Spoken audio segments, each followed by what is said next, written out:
General आगा मोहम्मद याहिया खान पाकिस्तानी तारीख के सबसे ज़्यादा मुतनाज़ किरदार और नापसंदीदा हुक्मरान करार दिए जाते हैं, जिनके अहद हुकूमत में ना सिर्फ पाकिस्तान दो टुकड़ों में तकसीम हो गया, बल्कि 1971 की जंग में इंडिया के हाथों फौजी शिकस्त ने भी हमारी कौमी नफ्सियात पर गहरे असरात डाले। इस जंग से पहले आबादी और रकबे में कम होने के बावजूद आलमी नज़र में पाकिस्तान को हिंदुस्तान के बराबर समझा जाता था और यकसा अहमियत दी जाती थी।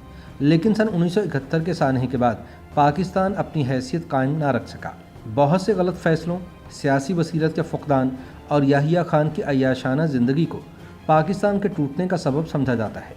इसलिए याहिया खान पाकिस्तान की तारीख में इबरत की अलामत बनकर रह गए। अगर याहिया खान की ज़िंदगी के औराक खंगाले जाएं तो एहसास होता है कि बिलाशुबा याहिया खान एक प्रोफेशनल सिपाही और फौजी अफसर था, लेकिन सियासत और हुक्मरानी इसके बस का खेल नहीं था, क्योंकि ये दोनों बिल्कुल मुख्तलिफ शोबा ज़िंदगी हैं, जबकि फ़ौजी अफसरान की तरबियत इससे मुतज़ाद अंदाज में होती है। याहिया खान की ज़िंदगी इस तज़ाद का अफसोसनाक नमूना रही, जिसका खमियाजा पाकिस्तान को भुगतना पड़ा।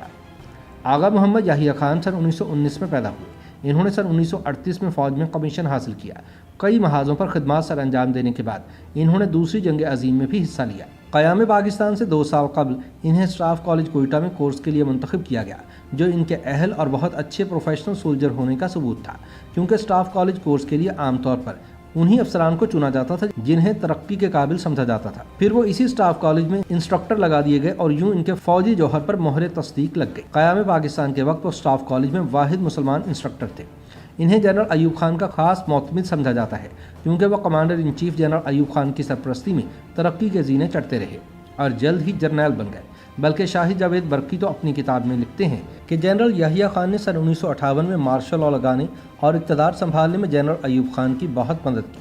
शायद इसी ने इनके दिल में सियासी जरासीम को जन्म दिया और हुक्मरानी की ख्वाहिश पैदा की। आमतौर पर किसी को हुक्मरान बनाने वाले अक्सर तन्हाई के लम्हात में सोचते हैं कि अगर वो किसी को इक़्तिदार की कुर्सी पर बिठा सकते हैं तो खुद क्यों नहीं बैठ सकते। सन 1959 में फौजी सदर जनरल मोहम्मद अयूब खान ने मुल्क का दारुल हुकूमत बदलना चाहा, तो इस मकसद के लिए याहिया खान की सरबराही में कमीशन कायम किया। इस्लामाबाद का चुनाव और इसे बहैसियत दारुल हुकूमत बनाने की बुनियाद रखना याहिया खान का ही तोहफा था। इसी निस्बत से Yahya Khan capital development authority के पहले चेयरमैन बने। याहिया खान ने सन 1965 की जंग में भी खिदमत सर अंजाम दी और इन्हें ऐन जंग के दौरान मेजर जनरल अख्तर हुसैन मलिक की जगह छम जोड़ियाँ सेक्टर की कमान सौंपी गई। याहिया की कारकर्दगी और तकर्रुरी और इस तब्दीली के पस पर्दा क्या मुहर्रकात थे, इन पर शुजा नवाज और शाहिद जावेद बरकी दोनों ने अपनी अपनी किताबों में खासी रोशनी डाली है। हिलाल जुर्रत पाकर याहिया खान सन 1966 में मूसा खान की जगह पाकिस्तानी अफवाज के कमांडर इन चीफ बन गए और जल्द ही अपने ख्वाबों को शर्मिंदा ताबीर करने के लिए सोचने लगे। सन 1965 की जंग और मुआहिदा ताशकंद ने अयूब खान के आमराना अंदाज हुकूमत पर इस कदर चोटें लगाई कि इसके इक़्तिदार की बुनियादें कमज़ोर हो गई और सारे मुल्क में नौजवान तलबा और वकला सड़कों पर एहतजाज करने लगे। थोड़े ही अरसे में हालात इस कदर ख़राब हो गए और हुकूमत पर इतना दबाव बढ़ा कि सियासी जमातें अपनी तमाम तर कुव्वत के साथ सड़कों पर निकल आईं और अयूब खान को शेख मुजीबुर रहमान समेत सारे सियासी कैदियों को रिहा करके गोल में कॉन्फ्रेंस करना पड़ी। इसी दौरान लाकानूनियत के साए तेज़ी से फैल रहे थे, घेराव जलाव के नारे लग रहे थे और मौलाना भशानी जैसे लीडर्स अपने बयानात के ज़रिए लोगों को भड़काकर जलती पर तेल डाल रहे थे। कॉन्फ्रेंस नाकाम हो गई और मुल्क तशद्दुद की लपेट में आ गया। तारीखी शवाहिद बताते हैं कि इस सूरत हाल के पस पर्दा commander in chief general Mohammad Yahya Khan का हाथ था, जिसने लाकानूनियत पर काबू पाने की बजाय इसकी हौसला अफजाई की ताकि बीमार अयूब खान को इक़्तिदार से निकालकर सदारत की कुर्सी पर कब्जा किया जाए। साजिश कामयाब हुई। अयूब खान के आसाब जवाब दे गए और इसने याहिया खान की मर्ज़ी के मुताबिक इक़्तिदार इसके हवाले कर दिया। हालांकि अयूब खान के बनाए हुए दस्तूर के मुताबिक इक़्तिदार स्पीकर कौमी असम्बली को मुंतकिल होना चाहिए था, लेकिन याहिया खान ने मुल्की सूरत हाल उस नहज पर पहुँचा दी कि अयूब खान के पास दस्तूर को मनसूख करने और इक़्तिदार फ़ौज के हवाले करने के सिवा और कोई चाराकार ही न रहा। 25 मार्च सन 1969 को अयूब खान ने इक़्तिदार याहिया खान के हवाले कर दिया और अगले ही दिन याहिया खान ने कौम से खिताब में कहा कि मैं जल्द अज जल्द इंतखाबात करवा कर इक़्तिदार आइनी हुकूमत के हवाले करके सिपाहियाना ज़िंदगी की जानिब लौट जाऊँगा। इक़्तिदार संभालने और तकरीर रिकॉर्ड करवाने के बाद याहिया खान ने जिस तरह जश्न मनाया और मैं नोशी की महफिल जमाई, इसकी तफसील ऐनी शाहिद अल्ताफ़ गौहर की किताब में मिलती है। इक़्तिदार संभालने के बाद याहिया खान ने सियासतदानों से मुलाकातें करना शुरू की और नतीजे के तौर पर इसने 20 मार्च सन 1970 को लीगल फ्रेमवर्क ऑर्डर जारी किया, जिसमें मुस्तक़बिल के दस्तूर के बुनियादी उसूल तय किए गए थे। LFO کے مطابق یحییٰ خان نے 1 یونٹ توڑ کر مغربی پاکستان کے 4 صوبے بحال کر دیے۔ 1 مین 1 ووٹ کا اصول نافذ کر کے مشرقی پاکستان کو قومی اسمبلی میں 162 سیٹیں جبکہ مغربی پاکستان کے 4 صوبوں کو 138 نشستیں دے دی۔ مورخین اور تجزیہ کار یہ لکھنے میں حق بجانب ہے کہ دراصل یحییٰ خان نے LFO کے ذریعے شیخ مجیب الرحمان کو خوش کرنے کی کوشش میں مشرقی پاکستان کی علیحدگی کی بنیاد رکھی۔ پہلی ہمالیہ غلطی ایوب خان نے کی جس نے قوم کا متفقہ طور پر منظور کردہ 1956 کا آئین منسوخ کیا تھا، جس کے بعد دونوں صوبوں کے لیے متفقہ دستور بنانے کے امکانات ختم ہو گئے۔ دوسری غلطی یحییٰ خان نے کر کے اپنی سیاسی بصیرت کے فقدان کا ثبوت دے دیا اور یہ ثابت کر دیا کہ وہ سیاسی پیچیدگیوں اور آئینی مسائل کا ادراک نہیں رکھتے، کیونکہ دونوں صوبوں کے درمیان برابری یا پیرٹی کا اصول طے شدہ تھا، جس کا پینڈورا باکس کھولنا ایک فاش غلطی تھی۔ آئین کیسا بنے گا اس کا فیصلہ الیکشنز کے بعد معرض وجود میں آنے والی قومی اسمبلی نے کرنا تھا، اس لیے بنیادی فیصلے بھی اسی اسمبلی پر چھوڑ دینے چاہیے تھے۔ اگرچہ LFO کے مطابق اسمبلی 120 دنوں میں آئین بنانے کی پابند تھی، لیکن یحییٰ خان جانتے تھے کہ جب ایک بار اسمبلی منتخب ہو جائے تو غیر سیاسی حکمرانوں کے کنٹرول سے آزاد ہو جاتی ہے اور فوجی بندوق کے تابع نہیں رہتی۔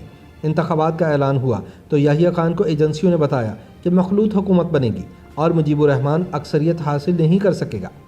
شیخ مجیب الرحمان انتخابی میدان میں 6 نقاط سے لیس ہو کر اترا اور بنگالیوں کے استحصال اور محرومیوں کو آگ لگا کر عوام کو جذبات کے سمندر میں بہا کر لے گیا۔ اس نے مغربی پاکستان کو کوئی اہمیت نہ دی اور ساری توجہ مشرقی پاکستان پر دے کر صوبائیت کا زہر پھیلا دیا۔ انتخابات سے قبل مشرقی پاکستان سیلابوں کی زد میں آ گیا، جو مجیب الرحمان کے لیے گولڈن چانس ثابت ہوا۔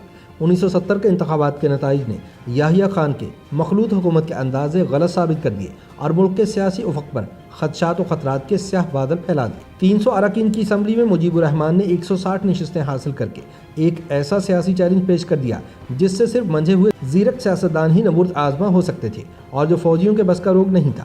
اس کے ساتھ ہی شیخ مجیب الرحمان نے باغیانہ انداز اختیار کر لیا اور انتقالی اقتدار پر زور دینے لگا۔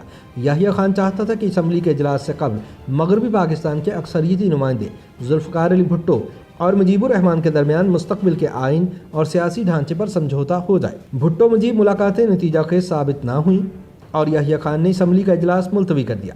اس سے مشرقی پاکستان میں غم و غصے اور احتجاج کی آگ پھیل گئی اور مغربی پاکستانیوں اور فوجیوں پر حملے ہونے لگے۔ یحییٰ خان نے سیاسی فیصلے کو سیاست سے حل کرنے کی بجائے فوجی طریقہ استعمال کیا اور آرمی ایکشن کا حکم دے دیا۔ تاریخ کا فیصلہ ہے کہ دراصل مارچ سن 1971 کے آرمی ایکشن نے ہی پاکستان توڑ دیا تھا، باقی ساری رسمی کارروائی تھی۔ آرمی ایکشن کے نتیجے کے طور پر مجیب الرحمان گرفتار ہو گیا، عوامی لیگ کی قیادت ہندوستان جا کر پناہ گزین ہو گئی اور ان گنت لوگ مارے گئے اور ساتھ ہی کچھ فوجی چھاونیوں میں بھی بغاوت ہو گئی۔ یہ ہندوستان کے لیے ایک تاریخی اور سنہرا موقع تھا جس کا اسے ہمیشہ سے انتظار تھا۔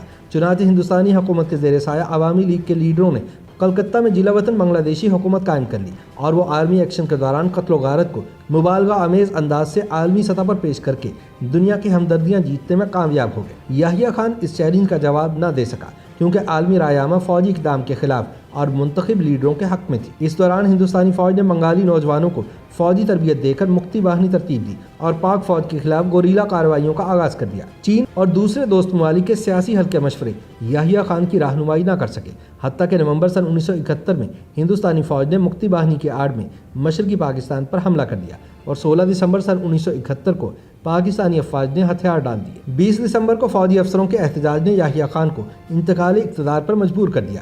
1972 میں یحییٰ خان کو نظر بند کر دیا گیا اور اسی نظر بندی میں 9 اگست سن 1980 کو یوم آزادی سے 4 دن قبل یحییٰ خان کا انتقال ہوا۔